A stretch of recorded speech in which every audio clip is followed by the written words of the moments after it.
Tema kita ialah jadilah sahabat bagi semua orang. Saya kutip persis dari Injil Yohanes pasal 15 ayat 14 sampai ayat yang ke-15. Injil Yohanes pasal 15 ayat 14 sampai ayat yang ke-15. Kamu adalah sahabatku jikalau kamu berbuat apa yang kuperintahkan kepadamu.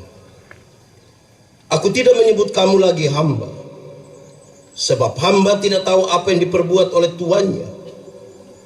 Tetapi aku menyebut kamu sahabat, karena aku telah memberitahukan kepada kamu segala sesuatu yang telah kudengar dari Bapa-Ku. Demikian firman Tuhan. Berbahagialah orang mendengar firman Allah dan memelihara dalam hidupnya. Haleluya.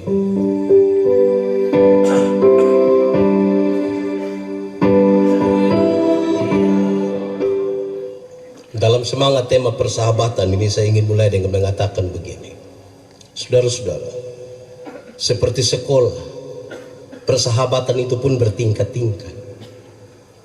Nanti sebentar kita bisa isi kita di tingkat berapa. Yang paling rendah TK. Lihat anak-anak TK kalau bersahabat, lari sama-sama, bermain sama-sama, heboh sama-sama, semuanya mereka sama-sama. Tapi kalau sebentar kita tanya, Adi, itu Adi pun teman? Iya. Dia pun nama siapa? Tahu? Itu anak TK. Sama-sama tapi tidak saling kenal satu dengan yang lain. Orang dewasa ada seperti itu, kok tidak? Banyak. Apalagi kalau dia punya akun Facebook ada 2. Apalagi kalau satu nama asli, satu nama palsu. Di dunia maya mereka kelihatan akrab sekali, saling like, saling komen. Tapi di dunia nyata, biar duduk bersebelahan sama seperti tidak saling kenal satu dengan yang lain. Di Rote ada yang begitu? Oh ada. Itu TK, itu tingkatan. SD, coba lihat anak-anak SD kalau bersahabat, nama sudah kenal. Kalau di kampung ke sekolah sama-sama, pulang juga sama-sama, ke kantin sama-sama, semuanya mereka sama-sama. Tapi jangan coba-coba buat salah dia. Berani buat salah dia pakai bahasa Kupang, dia akan bilang kespulang beta penggula-gula. Pernah kasih apa, dia catat di buku Al-Hayat. Pas salah dia minta kembali. Di Rote ada, itu yang fam apa dong itu? Bahaya itu. SMP, anak SMP itu kalau bersahabat menarik. Anda hanya akan disebut sahabat yang baik di SMP kalau, tolong catat kasih ya, tolong kerja PR. Kalau guru tanya, kasih tahu yang saya sakit ya.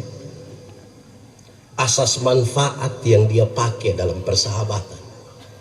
Senang dia ada, susah dia tidak ada. Di Rote ada, dia ada di sini.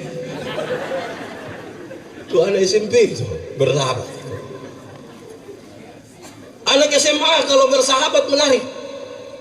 Anak-anak SMA itu kalau mereka bersahabat itu luar biasa.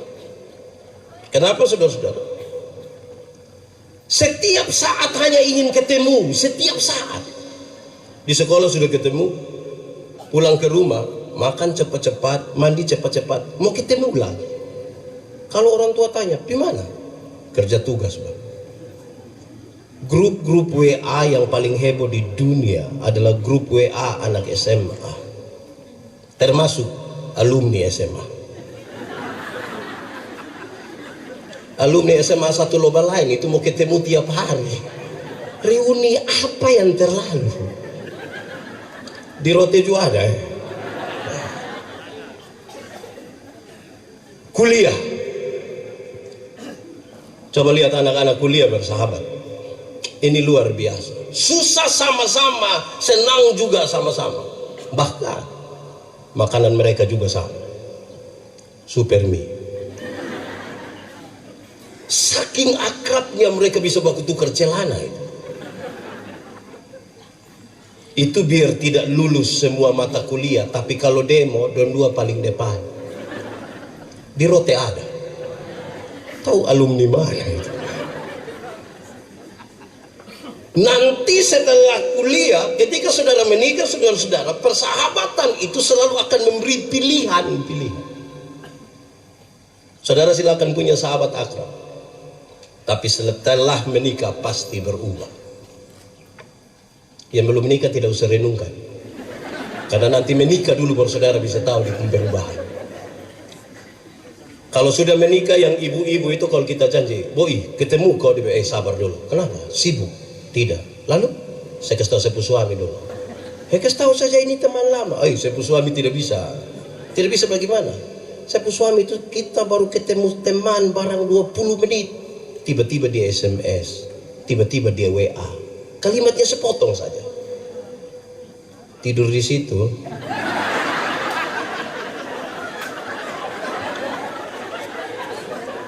Betul kok ibu-ibu?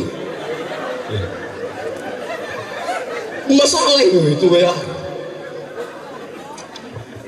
Kami yang bapak-bapak juga sama.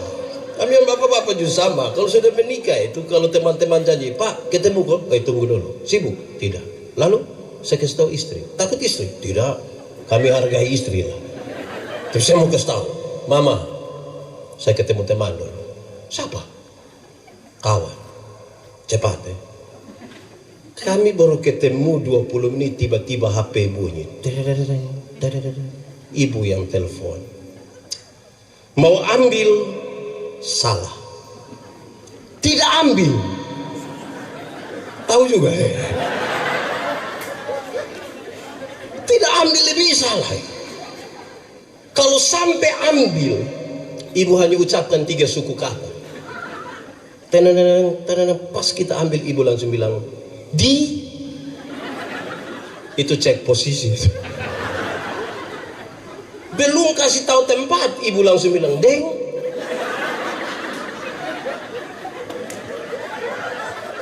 Siapa tahu ada mantan di situ. Pas kita sebut nama, ibu langsung bilang, "Oh." Tutup. Hanya 3 suku kata. Kalau masih ingat silakan. Deng, oh. Tapi itu kekuatannya sama dengan bersedia, siap, ya. Tidak pulang itu masalah. Saudara, yang paling tinggi itu ini. Yang paling tinggi itu. Hiduplah sebagai sahabat bagi semua orang. Kenapa? Karena untuk menjadi sahabat dengan semua orang, saudara harus selesai dengan dirimu. Kalau belum selesai dengan dirimu, saudara belum bisa menjadi sahabat bagi semua orang. Kalau masih tukang tersinggung, jangan bersahabat dengan semua orang. Kalau masih suka makan puji, di roti ada. Itu sulit bersahabat dengan semua orang. Kalau masih suka iri hati, sulit. Iri hati iya. Lebih baik saya rugi, asal engkau rugi lebih banyak, daripada saya untung, tapi engkau untung lebih banyak. Terlalu ribet lah. Saya pakai contoh saja. Ada 2 orang yang tukang iri hati, dorang 2 berdoa kepada Tuhan. Karena Tuhan tahu mereka tukang iri hati, Tuhan kirim malaikat bicara dengan mereka. Malaikat bilang, "Kamu 2 biasa iri hati." Jadi Tuhan bilang hanya 1 yang boleh berdoa, yang 1 tidak usah. Tapi yang berdoa ini dia minta apa? Yang tidak berdoa akan dapat 2 kali lipat. Kamu 2 siapa berani? Kami 2 sama-sama tidak berani. Akhirnya saya dan Pak Sekda, kami 2 sama-sama tarik lot. Saya yang dapat kesempatan berdoa. Saya pikiran ini. Kalau saya minta kaya, Pak Sekda lebih kaya, kan saya pikir. Akhirnya saya berdoa, "Tuhan, kasih saya mata buta 1 Tuhan." Kalau saya mata buta 1, Pak Sekda buta berapa?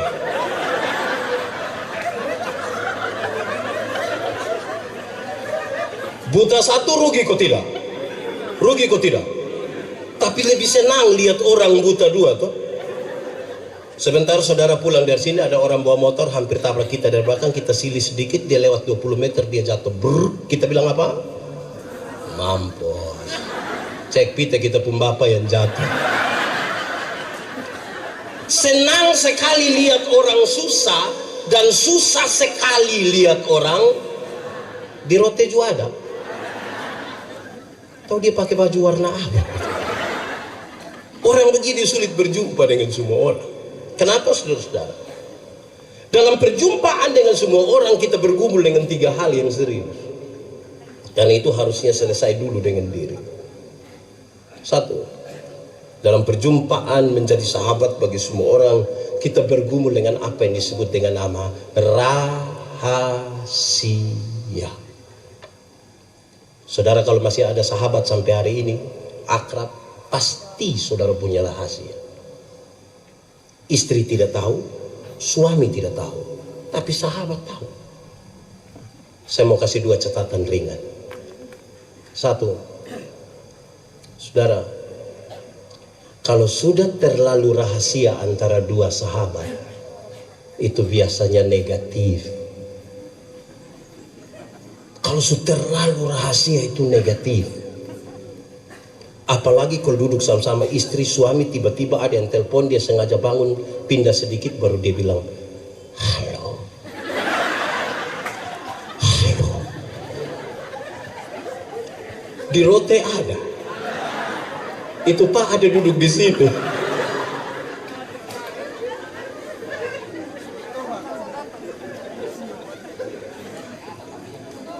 Kedua, saudara-saudara, saya ingin sampaikan kepada saudara bahwa menjaga rahasia itu susahnya minta ampun. Jaga rahasia itu susah. Saya bilang di Pak Sekda, Bapak, kita 2 so. Pak Sekda kasih tahu 1 pegawai, kita 2 so. Itu pegawai kasih tahu dia kawan ya, kita dan kita saya. Lama-lama satu rotendau tahu. Hati-hati deh rahasia. Saudara, apalagi kalau sahabat kita tidak bisa jaga rahasia. Saya lihat ibu-ibu ini cantik sekali, pakai pakaian hari ini megah, enak dilihat. Terus kalau dia berdiri di muka terus kita bilang, wih cantik ya, modis, bagus. Kalau sahabatnya ada di sebelah dan tidak bisa jaga rahasia, dia bilang, jangan lihat begitu. Kenapa? Belum lunas.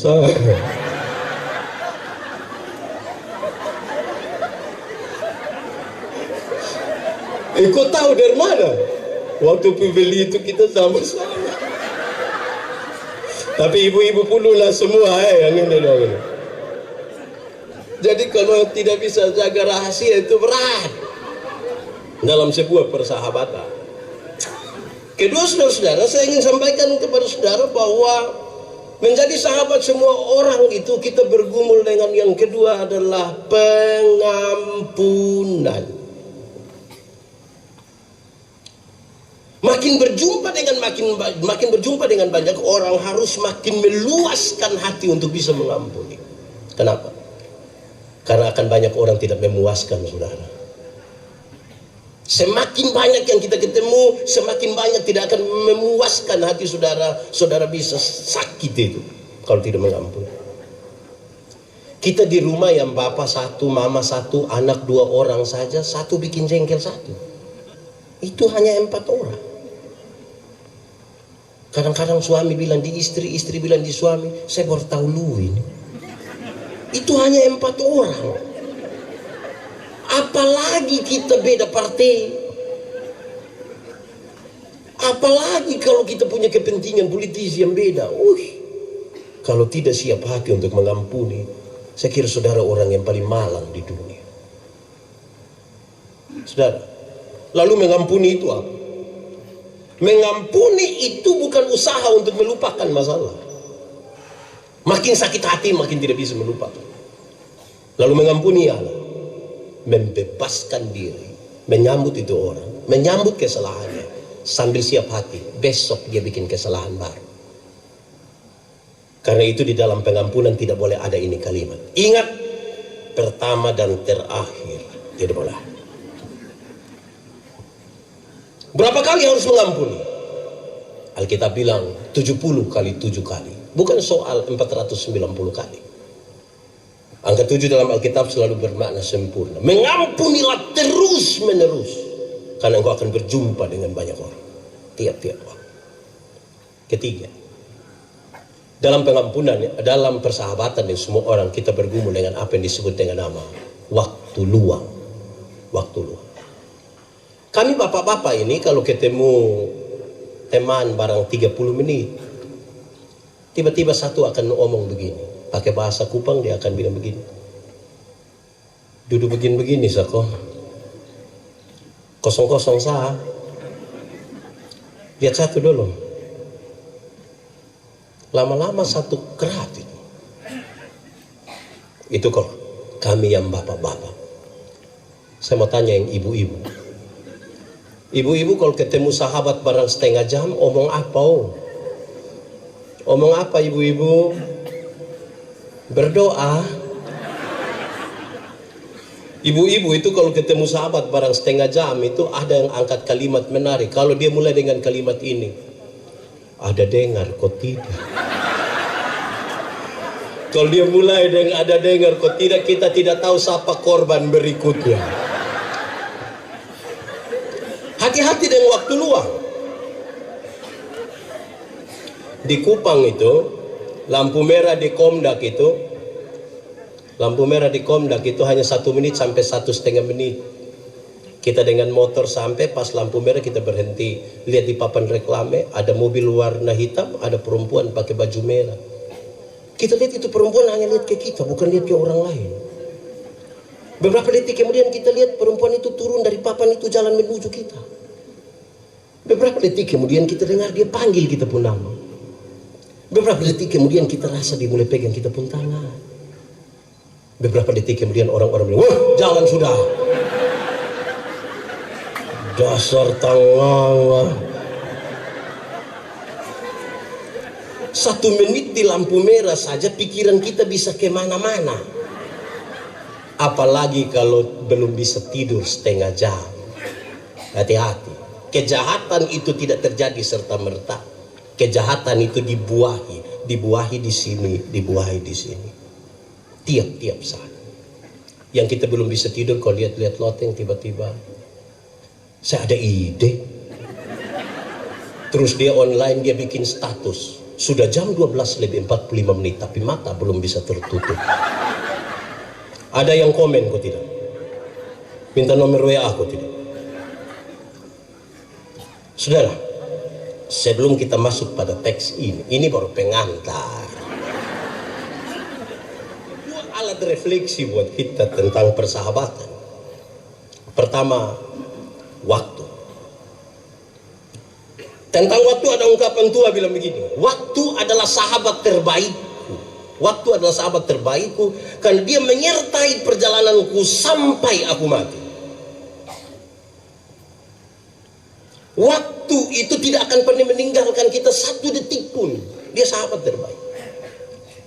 Bahkan setiap kali bicara tentang kehidupan, itu kita bicara tentang waktu. Kedua, ungkapan ini bilang begini, hari akan kembali kepada hari, jarum jam akan berputar kembali pada angka itu. Tetapi yang namanya kesempatan datang berapa kali? Berapa kali? 1 kali. Hari ini kita bisa bertemu begini, besok kita masih bisa bertemu. Tapi perjumpaan hari ini sungguh-sungguh akan berbeda dengan besok. Maksimalkanlah perjumpaan hari ini. Maksimalkanlah kesempatan hari ini. Kalau saudara jadi ASN hari ini, saya ragu besok saudara masih ada atau tidak. Alat refleksi yang kedua adalah cermin. Coba saudara lihat cermin. Pernah pakai cermin? Ungkapan tua tentang cermin bilang begini, cermin adalah sahabat terbaikku. Kenapa? Karena cermin itu tidak akan tertawa ketika aku menangis. Kalau saya menangis, di cermin pun menangis. Kalau saya tertawa, di cermin pun dia sahabat terbaik. Realistis sekali, jujur sekali. Siapa yang datang di cermin pas dia menangis di cermin bilang, Kan tidak. Yang kedua, ungkapan Tua bilang begini, cermin itu dapat memantulkan bayangan diri, tapi isi hati tidak diketahui oleh cermin. Cermin memantulkan bayangan diri, tapi isi hati tidak diketahui oleh cermin. Kritiknya ialah, berapa kali kita berjumpa dalam kepalsuan, berapa kali kita tipu. Sebenarnya kita tidak suka dia, tapi ketemu dia sengaja. Karena itu saya ingin katakan, tidak semua senyum tulus. Tidak semua senyum tulus. Ada yang palsu. Kita datang, kita bilang slow, terus slow, kita lewat pada di rote juga ada. Siapa pu istri? Tapi yang menarik yang ketiga, orang datang bercermin, dia melihat dirinya. Pertama dia hanya melihat diri, tapi kemudian seolah-olah tangannya diperintah melakukan sesuatu. Begini kah? Begini kah? Makin banyak bercermin, makin harusnya lebih rapi, lebih baik. Tapi saya berkhotbah di banyak tempat. Biasa habis khotbah beberapa orang datang, selamat Pak Pendeta, terima kasih. Khotbah tadi pas. Saya tanya, pas dengan? Pas dan dia, Bang. Itu bukan cermin. Itu kaca spion. Kalau cermin, orang lebih banyak melihat diri. Amin kok. Tapi kalau kaca spion lebih banyak melihat siapa? Saya tidak tahu di rote ini kita lebih banyak pakai apa. Cermin kok kaca spion. Saudara yang bilang, oh. Saudara, lalu teks ini bilang begini, kamu adalah sahabatku jikalau kamu melakukan apa yang kuperintahkan kepadamu. Oh, itu serius. Oke lah jadi sahabat. Tapi sahabat di dalam nama Tuhan itu melakukan sesuatu yang Tuhan mau. Ada banyak juga persahabatan tapi tidak melakukan yang Tuhan mau. Banyak orang terprovokasi karena sebuah persahabatan. Banyak orang menjatuhkan dirinya karena persahabatan. Persahabatan yang melakukan kehendak Allah disebut sahabat. Persahabatan yang tidak melakukan kehendak Allah, dia pun nama komplotan. Yang melakukan kehendak Allah itu urusannya dengan Tuhan. Yang komplotan itu urusannya dengan Pak Kapolres. Saya ingin pakai contoh. Contoh ini saya bicara di mana-mana, tapi biar menolong kita memahami teks ini. Yohanes 14 ayat 12 dia bilang begini, barang siapa percaya kepadaku, melakukan pekerjaan-pekerjaan yang aku lakukan. Jadi kalau orang mengaku percaya kepada Tuhan, dia melakukan apa yang Tuhan lakukan. Biasa saya pakai dua contoh ini. Satu, ada satu waktu Yesus urus seorang perempuan berzina yang kena tangkap. Supaya kalau di Rotendao ada yang berzina, nah, urus pakai cara Yesus. Ketika perempuan ini ditangkap, mereka bawa kepada Yesus. Menurut hukum setempat, dia harus dilempar dengan batu sampai mati. Yesus bilang begini, siapa rasa diri tidak berdosa, nah silakan angkat batu lempar duluan. Ada yang lempar? Dom pulang semua. Yesus tanya, dorang di mana? Su pulang, Bang. Yesus bilang, hah, engkau pergilah dan jangan berbuat dosa lagi. Kalimat itu menunjukkan Yesus tidak kompromi dengan dosa. Dosa tetap dosa. Tetapi kepada perempuan pendosa ini Yesus beri kesempatan baru. Bahwa masa lalu tidak bisa dirubah. Oke. Tapi masa depan masih bisa dirancang. Tidak mungkin kita pulang ke masa lalu. Tapi masa depan sekarang kita mau rancang. Sekarang saya mau tanya duluan yang suami-suami. Bapak-bapak, suami-suami yang mengaku percaya Yesus, saya mau tanya.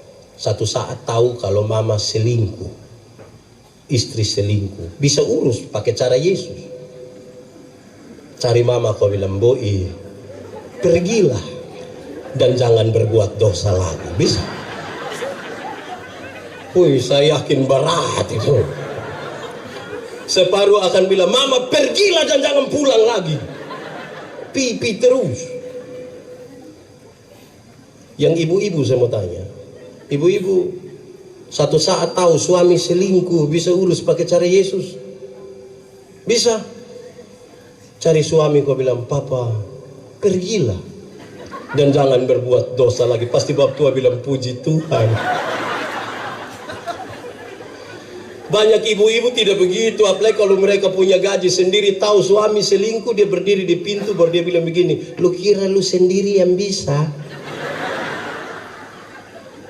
Jangan lihat umur 40 tahun begini Bapak, tapi berapa yang kecewa." Ini kalau cara begini tidak bisa. Di Rote juga ada. Fam apa? Kedua, saudara-saudara, tahun 2009 saya ketua Panwaslu. Saya begini ketua Panwaslu. Saya juga heran. Datang 1-2 caleg, mereka bilang ke saya, "Pak Pendeta, yo, kira-kira saya bisa jadi anggota dewan kok tidak?" Saya bilang, "Ya macam Bapak begini tidak bisa." Kok Pendeta yakin sekali? Oh, saya yakin. Kenapa? Bapak ini minta tolong jadi penatua diaken di gereja yang hanya urus 20 kakak, Bapak tidak mau. Tapi Bapak mau urus kami semua, saya yakin tidak jahat. Habis pemilu ternyata dia tidak terpilih. Dia datang cari saya, "Pak Pendeta, yo, ternyata Bapak mulut panas betul." Saya bilang, ini bukan soal mulut panas, Anda yang tidak terbiasa setia pada perkara-perkara yang kecil. Satu saat Yesus urus orang bertengkar baku rampas jabatan. Yakobus bilang dia, Petrus bilang dia, Andreas bilang dia. Yesus tidak marah, jabatan itu kebutuhan. Proses yang menjadi penting.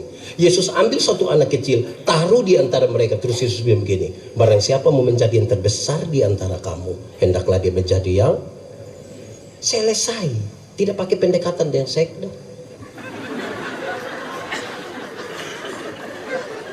Tidak pakai bawa ayam.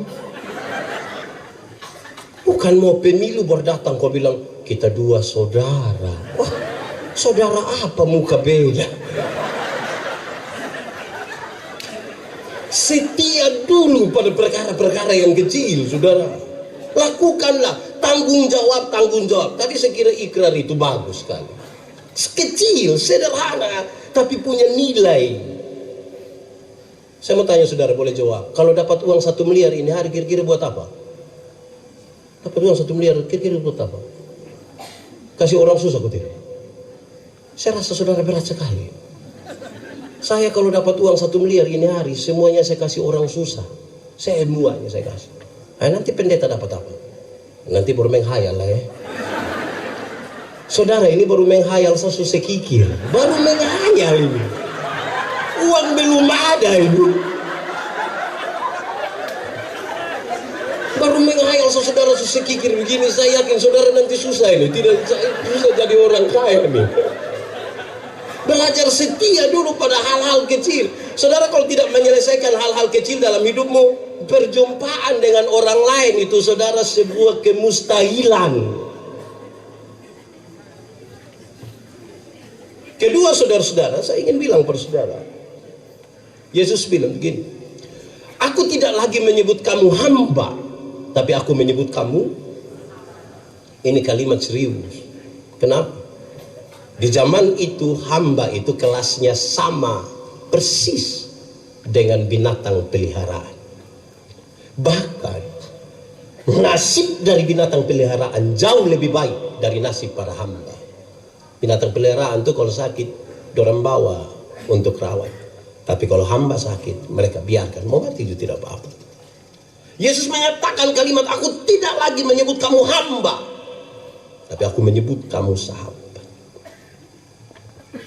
Ini sebuah makna simbolik yang baik sekali untuk menjelaskan dalam sebanyak sekali pertanyaan, kenapa Yesus lahir di kandang. Dia turun serendah-rendahnya di kandang, menjemput manusia dalam kategori binatang untuk mengangkat mereka menjadi sahabat.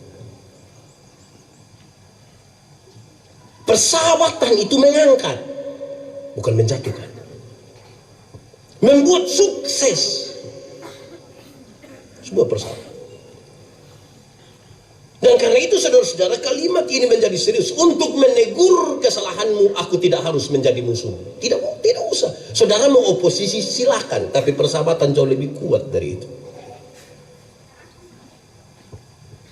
Karena seorang sahabat akan ada di setiap waktu, menegur sekalipun. Saudara-saudara, lalu kita bergumul dengan hal-hal ini. Ternyata untuk sebuah persahabatan, orang harus berani menerima perbedaan-perbedaan. Kalau tidak mampu menerima perbedaan-perbedaan, saudara, sulit membangun urusan dengan semua orang. Kenapa? Ketika Tuhan menciptakan manusia laki-laki dan perempuan, Dia tidak saja membedakan mereka atas jenis kelamin saja, tidak. Tapi ada beberapa pola yang sengaja dibiarkan untuk manusia mengelolanya menjadi sebuah sukacita. Satu, soal pola berpikir. Kami yang bapak-bapak ini, yang suami-suami ini cenderung lebih banyak berpikir yang masuk akal saja. Makanya yang bapak-bapak kalau bicara selalu bilang begini, saya pikir.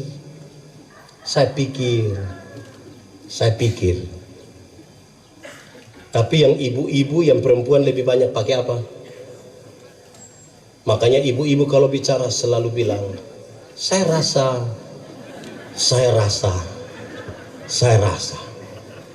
Nah, saudara bayangkan hidup bertahun-tahun baru satu hanya saya pikir, satu hanya saya rasa. Mau kerja sama apa? Hidup yang maju itu, saudara-saudara, hari ini kalau kita mensyukuri 1 tahun kepemimpinan Bupati, Wakil Bupati, dengan semua ornamen di kabupaten ini, harus salah satu bagian refleksi kita adalah apakah kita mampu untuk mengelola apa yang dipikirkan dan apa yang dirasa atau tidak, menjembataninya dengan baik. Hidup tidak bisa pakai yang logis saja, tidak bisa. Penyeimbangnya adalah perasaan. Hidup juga tidak bisa hanya pakai perasaan saja, tidak bisa. Penyeimbangnya adalah, kira-kira 4 tahun lalu Sekuan Kota Kupang bikin Natal di Tablolong. Saya diminta berkhotbah. Saya pergi pakai batik sutra mahal, beli di Jakarta, kredit. Sampai sana Tablolong begitu luas dan manusia begitu banyak, hanya saya sendiri yang pakai batik. Beberapa ibu yang kenal saya dan Pak Pendeta, berasa. Saya bilang, berasa apa? Di pantai juga Bapak pakai batik. Terus saya bilang, saya pikir hidup memang tidak bisa pakai yang dipikir saja. Saudara bicara silakan, paling masuk akal silakan, tapi kalau saudara tidak pakai penyeimbang dan perasaan. Ada banyak orang sudah bisa bicara banyak, hebat malah, tapi kalau ini kosong, sulit. Karena ruang itu bukan ruang materi, ruang rasa. Saudara bayangkan kalau ruang ini kosong, saudara ketemu satu orang dan jengkel itu, mengerikan. Tiap hari dia pemuka saya yang ada di situ, dia pemukul, stres. Kedua, soal pola kerja. Yang laki-laki itu cenderung pekerja tunggal. Kami yang bapak-bapak ini hanya pergi ke kantor saja. Tapi kalau kami pulang, kami kira kami sudah kerja seluruh dunia dan segala isinya. Kalau bapak-bapak itu sempat koko adimea barang 1 jam, dia rasa kepun berjasa. Istri pulang dia bilang, mama tolong gendong ade dulu. Papa pilih mana? Saya pilih teman dong. Kok kasih kita sendiri? Kok tadi saya suka koko ade tuh 1 jam. Karena polanya tunggal. Beda dengan ibu-ibu.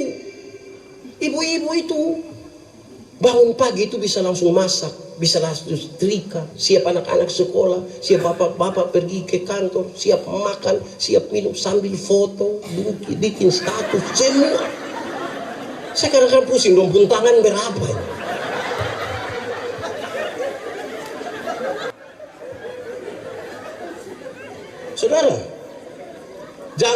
Bayangkan saudara-saudara kalau bapak-bapak itu, kami bapak-bapak itu, tamu baru di emper, bapak langsung bilang, "Mama, kopi." Padahal kopi tidak ada. Sebentar tamu pulang, mama bilang, "Papa, lain kali tuh kalau mau tanya, mau suruh begitu, nak cek dulu kopi kok tidak." Terus bapak bilang, "Kok yang itu hari saya sudah beli itu 6 bulan lalu." Karena polanya tunggal, dia kira satu kali beli itu untuk seumur hidup.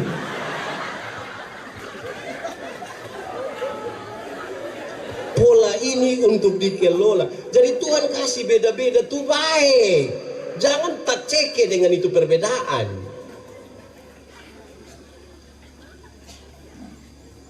Saudara, kalau ada acara begini, ketua panitianya bapak-bapak, jangan telepon yang panitia, ketua panitia, jangan. Kalau kita di luar terus telepon yang ketua panitia, "Bapak, toh ke mana?" Pasti di pung kalimat bilang, "Aman." Pasti bilang aman. Nanti pas bilang aman baru ibu-ibu bilang, "Aman apa?"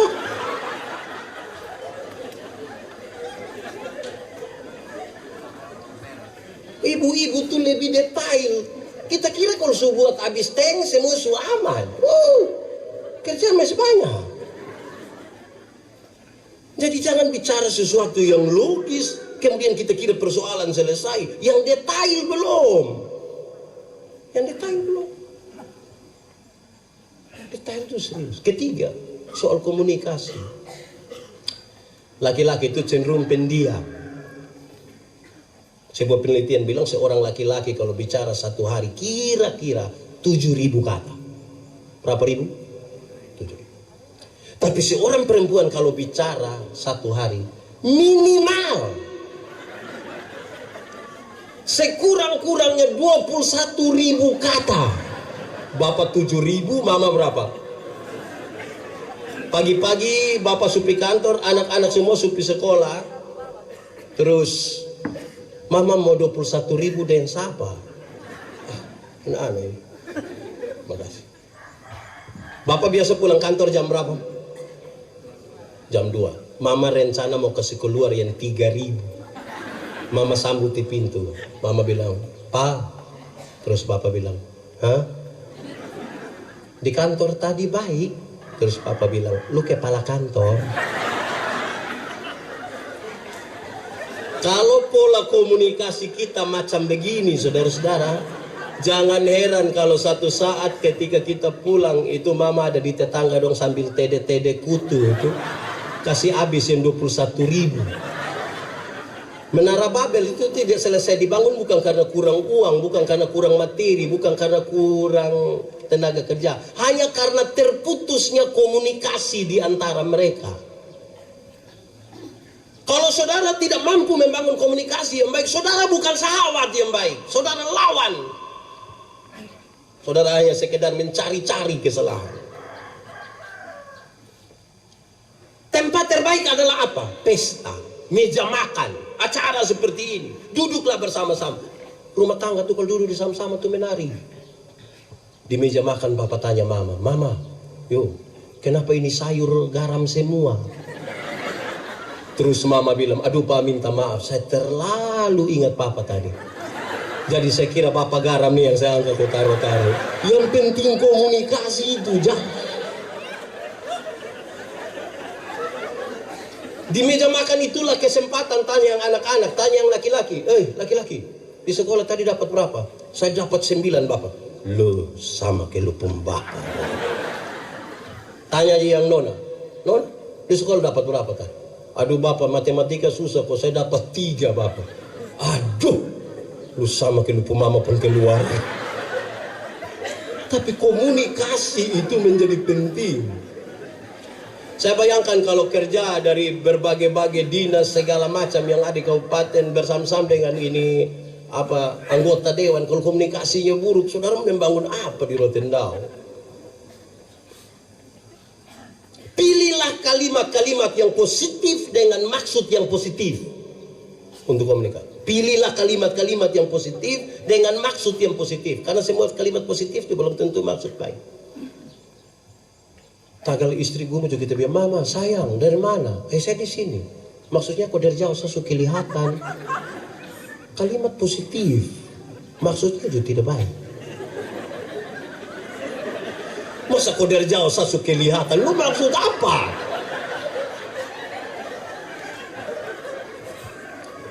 Keempat, saudara-saudara, soal pola ingatan. Pola ingatan. Laki-laki itu cenderung cepat lupa. Laki-laki cenderung cepat lupa. Baru kunci mobil begini, tak, jalan 30 langkah terus bilang, tahu saya suka kunci kok belum. Dia kembali kunci ulang. Karena polanya cepat lupa. Makanya ibu-ibu kami minta maaf. Kami bapak-bapak ini kalau di luar rumah kami lupa kalau kami ada istri.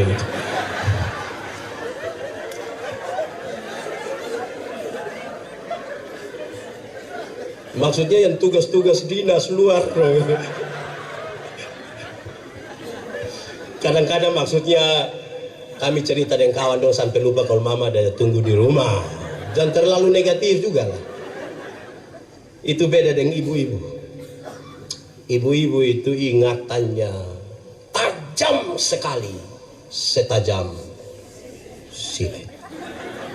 Ibu-ibu itu kalau ada suami bilang begini, orang ke saya tidak pernah marah saya pu istri, pasti yang protes dia pu istri. Tidak pernah apa? Terus kita bilang, mama ya memang tidak pernah. Mama itu bilang, pernah. Yang mana? Yang itu hari. Itu hari mana? Yang tahun 1900 itu dia ngomong. Jangan coba-coba bikin salah-salah deh ibu-ibu. Jangan coba-coba pinjam dia pun Tupperware. Dia ingat itu goresan berapa itu dia tahu. Yang pernah jadi anak-anak, pegawai muda dong saya mau tanya, pernah jadi anak-anak saya mau tanya, pernah periksa papa dan mama pun pakaian dinas kok tidak? Pernah kok?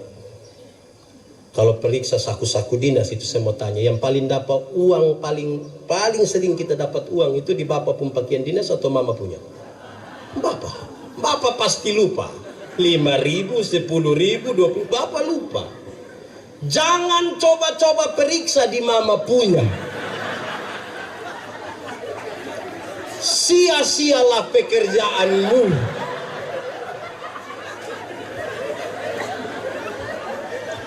Dalam hal ini mama-mama pakai ayat Alkitab.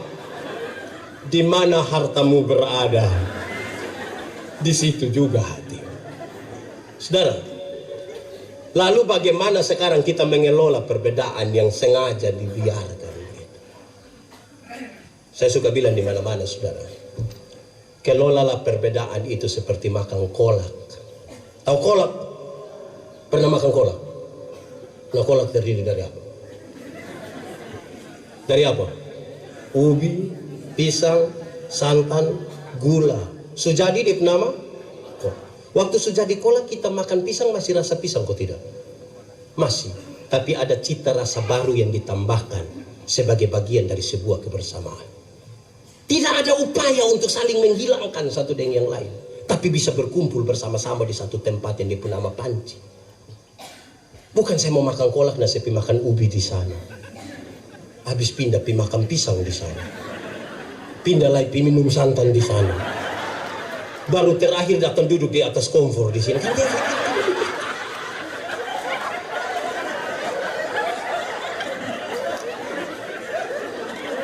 Boleh berbeda tapi tetap bisa bersama-sama.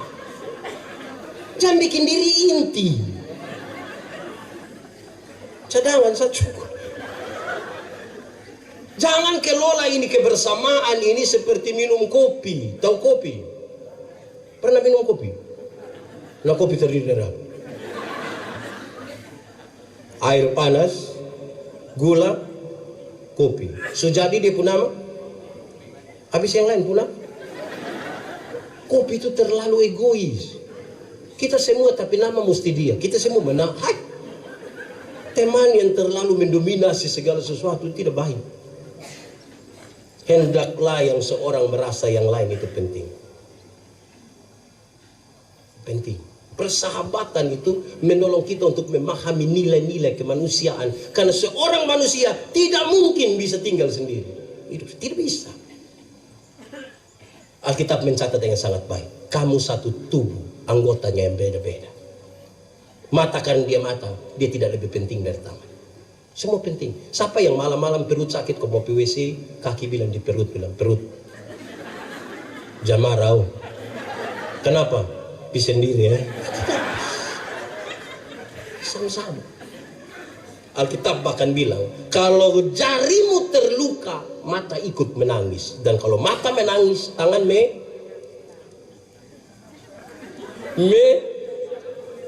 melap. Sudahlah, yang penting saudara mengertilah. Supaya semua orang menjadi penting. Jangan abaikan orang lain. Jangan abaikan orang lain. Karena saudara tahu, semua yang menjadi rutinitas akan berakhir. Tapi persahabatan tidak akan pernah berakhir kalau kita keluar dengan baik. Saya akhiri khotbah ini dengan satu kisah kecil. Seorang pendeta mau pergi pelayanan pakai motor, jalan-jalan di ban motor pecah. Pecah bukan kentut, pecah. Ada orang tambal ban di situ, puji Tuhan. Ditolong tambal ban, tolong. Cepat orang tunggu saya mau pelayan. Ini anak juga kerja cepat. Kurang dari 10 menit selesai. Bapak sudah. Oke baik, terima kasih adik. Saya jalan, orang tunggu saya. Baru jalan 10 meter, ban pecah lagi. Pendeta ini marah. Kerja macam apa? Kerja macam begini nih yang saya pemban pijat terus, bagaimana pelayan? Kirim pelayanan baik, gampang. Ini anak yang tambal ban jawab, dia bilang begini, Bapak pekerja saya yang penting. Yang saya pun ini tidak penting. Saya pun tidak penting, ini Bapak pemban pecah terus. Karena itu duduk diam-diam di situ kok saya kerja. Saya berharap saudara menangkap sesuatu dari pesannya. Tuhan memberkati kita. Amin.